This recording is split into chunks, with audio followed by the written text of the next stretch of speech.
Hello friends, आज का हमारा टॉपिक है ओवर थिंकिंग। ओवर थिंकिंग का मतलब कि जैसे किसी भी टॉपिक पे जब आप ज़्यादा देर तक सोचते हैं या ज़रूरत से ज़्यादा सोचते हैं तो उसको बोलते हैं ओवर थिंकिंग। ये क्या है, एक निगेटिव कनोटेशन के साथ आता है। मतलब जनरली ओवर थिंकिंग को निगेटिव ही माना जाता है, क्योंकि इसके कारण क्या होती है कि आप ओवर थिंकिंग करते हैं किसी भी चीज़ के बारे में, जैसे कि फैमिली, करियर, रिलेशनशिप के बारे में। तो ज़्यादा ओवर थिंकिंग करते करते आपको टेंशन होने लगता है, बाद में डिप्रेशन होने लगता है और आप एक निगेटिव नज़रिया ले बैठते हैं अपनी ज़िंदगी के प्रति और दुनिया के प्रति भी, कि कुछ नहीं होगा, और हमेशा आप प्रॉब्लम सेंट्रिक अप्रोच में चले जाते हैं। तो इसके कारण क्या होता है कि आपके साथ कोई रहना नहीं चाहता, या फिर आप दूसरे को लगता है ये निगेटिव आत्मा है, या फिर ज़रूरत से ज़्यादा सोचता रहता है। इस तरह की चीज़ें जो भी होती है तो इसको बोलते हैं ओवर थिंकिंग। आज हम देखेंगे कि इसको कैसे सॉल्व कर सकते हो आप। तो पहली बात क्या है कि overthinking is related to your thinking. Thinking मतलब थॉट प्रोसेस। तो आपको सबसे पहला जो स्टेप होगा इसमें, अगर आपको ओवर थिंकिंग को रोकना है तो वो फर्स्ट स्टेप है कि आपको अपने थॉट्स को पकड़ना सीखना पड़ेगा, कि how you can catch your thoughts, है ना, and you can chase it, कि कैसे उसको चेज करके उसको वापस लाना है अपने दिमाग को। कहाँ माइंड भटक रहा है, कहाँ गोल गोल फेरे लगा रहा है, किस लूप में चलता जा रहा है। तो इसके लिए सबसे बेस्ट तरीका है कि यू कैन मेडिटेट। जब आप मेडिटेट करते हो, अपने सांस पे फोकस करते हो, तो आपका दिमाग क्या होता है, डिस्ट्रैक्ट होता है। लेकिन आप वापस दोबारा बार बार जब उसको लाते हो वापस अपने माइंड को एक जगह पे फोकस करने के लिए या कंसंट्रेशन बढ़ाने के लिए, तो क्या होता है कि टास्क एट हैंड पे फोकस आपका बढ़ जाता है और दूसरी जगह पे आपका फोकस कम हो जाता है। दूसरी बात है कि ओवर थिंकिंग वैसे लोग करते हैं, जैसे कि कई बार होता है कि कंफर्टेबल पोजीशंस में हम जीवन जीना पसंद करते हैं। तो हमको कोई भी चीज़, कहीं दूसरी जगह सेटल होना है, कहीं दूसरी जगह मूव करना है, किसी चीज़ की तैयारी करनी हो, तो हमको ना अपना कंफर्टेबल जोन छोड़ना बहुत मुश्किल वाला काम लगता है। तो आदमी क्या करता है कि इफ एंड बट लगा देता है उसके आगे। अगर मैं वहाँ जाऊँगा तो ये प्रॉब्लम होगा, अगर मैं ये करूँगा तो ऐसे ऐसे प्रॉब्लम होगा। तो ये रिस्क अवर्सिव हो जाते हैं, रिस्क नहीं लेना चाहते। देखिए, जीवन में हर चीज़ में रिस्क है, किसी में ज़्यादा है, किसी में कम है, लेकिन रिस्क तो हर चीज़ में है। और दूसरी बात, आप रिजल्ट जो आप चाहते हैं वैसा ही होगा, ये आप कभी इंश्योर नहीं कर सकते। आपके हाथ में है सिर्फ डिसीजंस। तो कभी भी एक डिसीजन लेना सीखिए, मतलब कि स्पॉन्टेनियस डिसीजन लेना विथ कैलकुलेशन, मतलब कैलकुलेटेड रिस्क लीजिए अगर हो सकता है तो। जैसे रतन टाटा बोलते हैं ना कि I don't believe in taking right decisions, I take decisions and then make them right. तो थोड़ा उस वाले रास्ते पे आपको चलना है।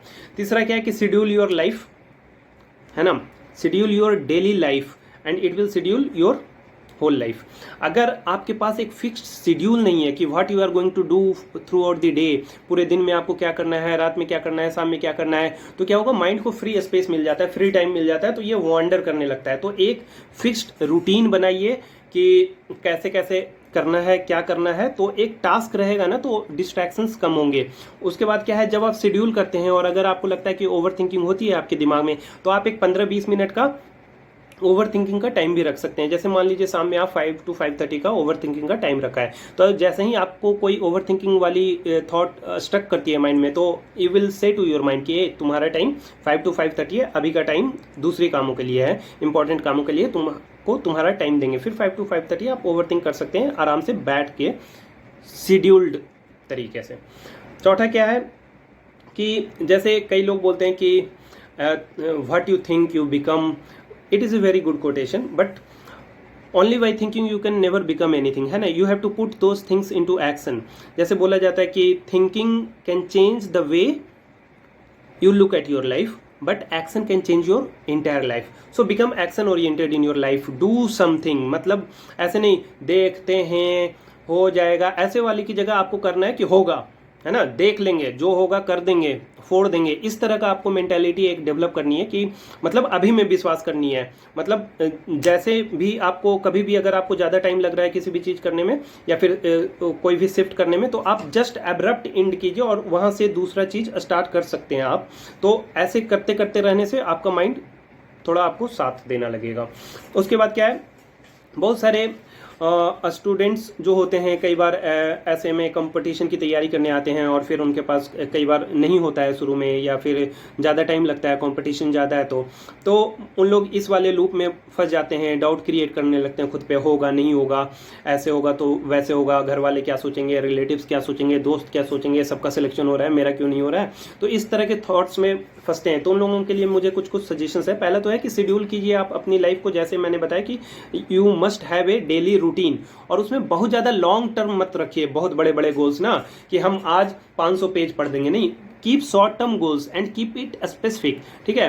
9 से 11 बजे तक हमको 2 चैप्टर्स खत्म करने हैं, 25 पेजेस पढ़ने हैं। इस तरह के शॉर्ट टर्म गोल्स रखेंगे ना तो माइंड के ऊपर उतना ज़्यादा लोड नहीं आएगा, तो माइंड आपको थोड़ा हेल्प करेगा। तो माइंड के ऊपर जब बहुत ज़्यादा प्रेशर नहीं पड़ेगा ना तो बेटर परफॉर्म करेगा। सो शेड्यूल योर टाइम। दूसरी बात है, कई बार पढ़ते पढ़ते भी जब आपने शेड्यूल भी कर लिया है तो क्या होती है कि आपका माइंड भटकता है ना। हम पढ़ रहे हैं, हम कुछ कर रहे हैं, अभी मान लीजिए मैं वीडियो बना रहा हूँ, दिमाग बहुत जगह जगह पे भटक रहा है, तो आप ऐसे टाइम पे कर सकते हैं। मान लीजिए 9 से 10 आपको कुछ पढ़ना है, ठीक है, तो अब 9 to 10 o'clock आपने एक सादे पेज पे लिख दिया, छोटा सा पेज फाड़ करके आपने लिख दिया 9 to 10। अब जितनी बार माइंड आपका कहीं दूसरी जगह पे जाता है, you have to make a dot on your paper, ठीक है। एक बार गया, फिर क्या है दूसरी बार गया, फिर क्या है तीसरी बार गया, तो आप देखेंगे धीरे धीरे जब आप ये प्रैक्टिस करेंगे ना तो माइंड को के कॉन्शियसनेस में ये चीज़ जाने लगेगी कि हमारा इवैल्यूएशन हो रहा है ना, हमारे परफॉर्मेंस का मेजरमेंट हो रहा है कि हम कितनी बार गए हैं बाहर डिस्ट्रैक्ट होकर के। तो धीरे धीरे क्या होगा ना, माइंड कॉन्शियस से सब कॉन्शियस लेवल पे काम करना शुरू कर देगा कि हमको कम डिस्ट्रैक्ट होना है। और आप देखेंगे कि जैसे ही आप काउंट करेंगे ना तो आपका ये मेजरमेंट सुधरता रहेगा, धीरे धीरे ये चीज़ें कम होती रहेगी। फिर क्या है, कई बार ओवर थिंकिंग का क्या होता है कि हम प्रेजेंट में जीते ही नहीं है, हम लाइफ में है ही नहीं और हम कुछ और सोचने लगते हैं। तो इसके जगह पे आप क्या कर सकते हो कि आप डेली अफर्मेशंस कर सकते हो। अफर्मेशंस 2 तरह के होते हैं। आप जनरली या तो जोर जोर से चिल्ला चिल्ला के बोल सकते हो, जैसे आपको मान लीजिए best sports person of the India बनना है तो आपको बोलना है डेली चिल्ला चिल्ला के, आई एम द बेस्ट, मैं जीतूंगा, मैं करके दिखाऊंगा। तो ऐसे आप जोर जोर से चिल्लाना है। मान लीजिए अकेले अगर कहीं पे रूम है तो आप जोर जोर से चिल्ला सकते हैं, या फिर आप लिख सकते हो ना एक पेज पे डेली 10 बार, 15 बार, 20 बार आप डेली ना उसको लिखते रहो। तो वो परफॉर्मेंस ओरिएंटेड हो जाएगा कि आप डेली कह रहे हो फिर नहीं कह रहे हो, तो सबकॉन्शियस और आपके बोलने के बीच में जो कॉन्फ्लिक्ट होगी ना तो वो धीरे धीरे क्या होगा, सबकॉन्शियस वो मानना शुरू कर देगा और आप एक्शन ओरिएंटेशन में बदल जाओगे। दूसरी बड़ी बात क्या है कि हमेशा आप क्या करते हो और क्यों करना चाह रहे हो वो हमेशा आपके माइंड में क्लियर होना चाहिए, नहीं तो माइंड बहुत सारा रक्कस क्रिएट कर देगा आपकी लाइफ में। तो हमेशा you have to have a goal in your mind कि what you want to achieve, how you want to achieve and till when you want to achieve, है ना। सब कुछ कर दिया और टिल व्हेन नहीं लिखा तो ठीक है 5 साल का योजना चल रहा है, वैसे नहीं। आपको पता होना चाहिए कि कब तक में करना है, क्यों करना है, कैसे करना है। तो जब गोल होगी आपके दिमाग में तो आप एक्शन ओरिएंटेड होंगे, ओवर थिंकिंग नहीं करेंगे, ठीक है। तो गोल ओरिएंटेशन के लिए आपको क्या करना है, एक गोल लिखिए, आपको जो भी आपका गोल है वो आपको लिख लेना है और उसके बाद आपको दीवार पे साट देना है या फिर मोबाइल पे वॉलपेपर बना लो, जहां पढ़ते हो वहां पे साट दो। कहीं पर भी वो गोल हमेशा आपके दिमाग में स्टक करना चाहिए कि आप क्या चाहते हो, आप क्या करने आए हो, आपका एम क्या है, आप कहाँ जा रहे हो। तो goal have to have in your mind. फिर क्या है, एक चीज़ देख लीजिए, अगर आप ओवर थिंकिंग करते हो या नहीं करते हो उससे दूसरे को कोई फर्क नहीं पड़ता है। 24 घंटे आपको मिल रहे हैं, 24 घंटे दूसरे को मिल रहे हैं। या तो आप इसमें ओवर थिंकिंग कर लो या फिर आप पढ़ाई कर लो। ओवर थिंकिंग अगर आप करते हो तो इट इज़ ओनली आइडियाज़, अगर आप पढ़ाई करते हो तो आप एक्शन ओरिएंटेशन में बदल रहे हो। एक काम और आप कर सकते हो कि कई बार हम लोनली होते हैं तो ओवर थिंक करते हैं, अकेले होते हैं तो ज़रूरत से ज़्यादा सोचते हैं या फिर ओवर थिंकिंग वाले काम करते हैं। तो ऐसे केसेस में आप क्या कर सकते हैं कि you can study in groups, है ना। जैसे ग्रुप में टास्क ले लिया कि 3-4 घंटे पढ़ना है तो ठीक है, हम 4 घंटे के बाद हम चारों मिलकर के रिपोर्ट करेंगे कि कितना किसने पढ़ा या फिर डिस्कस कर लिया। तो ग्रुप सेटिंग में ओवर थिंकिंग की पॉसिबिलिटी बहुत कम हो जाती है क्योंकि एक आदमी दूसरे आदमी की टांग खींचेगा, तो आप थोड़ा डिसिप्लिन्ड रहोगे। फिर क्या है, कभी भी ओवर थिंकिंग को जनरली अगर आप देखोगे तो 2 चीज़ की कमी होती है आदमी के लाइफ में, या तो उसका फिजिकल फिटनेस नहीं है सही या फिर मेंटल फिटनेस सही नहीं है। तो फिजिकल फिटनेस के लिए you have to take walk और do exercise, and mental fitness के लिए you have to do some sort of meditation, breathing exercises, so that you remain in the present moment.